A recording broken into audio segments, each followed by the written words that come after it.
ஓம் நம சிவாய. வருகின்ற மகா சிவராத்திரி சிவபெருமானுக்கு உகந்த நாளாக சொல்லப்படுகிறது. சுவாமி அருவமும் உருவமாக இருக்கின்றார். அருவமாக இருக்கக்கூடிய இறைவனை நம்மால் உணர முடியாது. அப்படி நாம் உணர்வதற்காக சிவலிங்க ரூபமாக இறைவன் காட்சி தருகின்றார். சிவபெருமானுக்கு ஒரு பெயர், அண்டத் தலைவன் ஒரு பெயர். பேரண்ட பிரபஞ்சத்தின் தலைவனாக இருக்கக்கூடிய சிவபெருமானை நாம் உணர்வதற்காக லிங்க ரூபமாக நமக்கு காட்சி தருகின்றார். நம் அறிவுக்கும் புலனுக்கும் காண முடியாததை ஒரு குறி மூலம் நமக்கு உணர்த்துவதுதான் சிவலிங்க ரூபத்தின் பெருமையாக இங்கே சொல்லப்படுகிறது.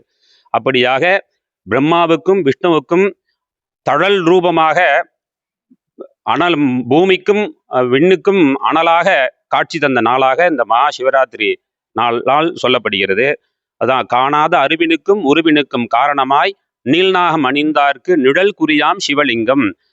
நானாத நேடிய மால் நான்முகன் காண நடுச்சேருருவாய் தழல் பிளம்பாய் தோன்றிய சிவலிங்க ரூபமாக இங்கே இருக்கிறது என்பதை நம்முடைய சேக்கிழார் பெருமான் பெரிய புராணத்திலே சொல்கின்றார்.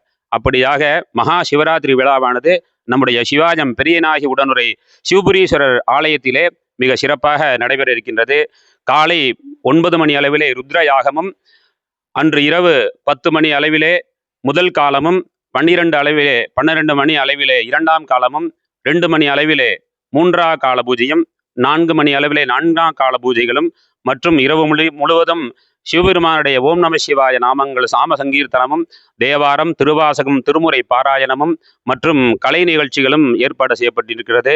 அனைவருக்கும் அன்னதான பிரசாதங்கள் வழங்க இருக்கின்றது.